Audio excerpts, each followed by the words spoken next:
Let's talk about a couple design rules. The rule of thirds is a basic principle in photography and graphic design. Use the rule of thirds to compose a photograph or place important objects on a canvas.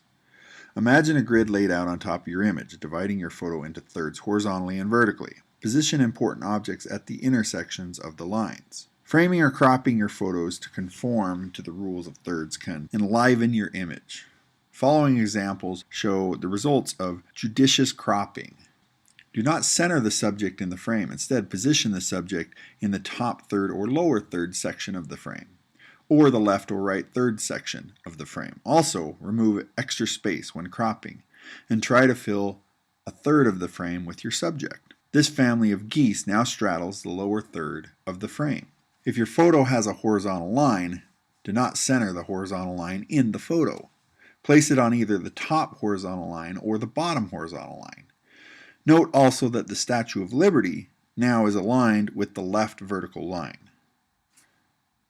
Remove any unneeded space from a photo and do not be afraid to show only a portion of a recognizable object. The right side of the flower has been trimmed to allow a better placement of the flower and butterfly in this photo.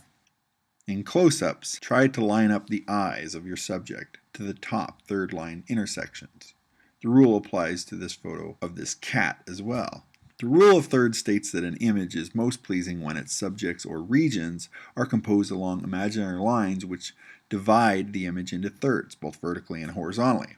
Okay, perhaps you can see its usefulness by now. How does the rule of thirds fare with more abstract subjects? Note how the tallest rock formation, a tufa, aligns with the rightmost third of the image, and how the horizontal aligns with the topmost third. The darker foreground tufa also aligns with both the bottommost and leftmost thirds of the photo. Even in an apparently abstract photo, there can still be a reasonable amount of order and organization. It works, and surprisingly well. The rule of thirds is all about creating the right aesthetic trade-offs. It often creates a sense of balance without making the image appear too static, and a sense of complexity without making the image look too busy.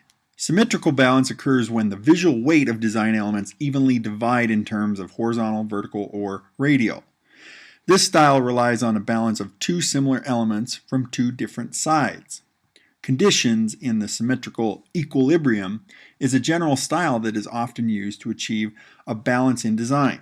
Although it is easy to implement, symmetrical balance is difficult to invoke emotion from the visual readers because it was planned. Symmetrical balance is also commonly referred to as formal balance. This poster has been assembled with a combination of visual elements symmetrically between the left and right. Design elements on the left side of the balance with other elements such as the right side of the mirror. Asymmetrical balance occurs when the visual weight of design elements are not evenly distributed in the center axis of the page. We often see a design with a big picture offset by a small but visible text balanced because the game contrasts color, etc. Asymmetrical balance is more likely to arouse emotions because the visual reader and the resulting visual tension. Tensions asymmetric, also referred to informal balance. This poster uses the asymmetric form of contrasting style and scale. Elements of a large black hand balanced by flawless black text, but its small size. Asymmetrical balance is when the design is off-center and does not have equal parts on both sides of the design. However, just because something is asymmetrical does not mean it's always unbalanced. This sailboat in the New York City harbor is an accurate depiction of asymmetrical balance. I think this magazine ad is very clever and it immediately catches your eye. I think it being symmetrical and asymmetrical at the same time is cool. I think the white space on the right side is okay, but it's giving you that non-cluttered feel. The logo at the bottom is placed well, and I like that the orange from the logo is carried over to the word organized. The font works in this ad as well. The only complaint I have is that I think the font for chaos should be a little bit more chaotic. I think it's weird that the fonts are the same when they're showing opposite images.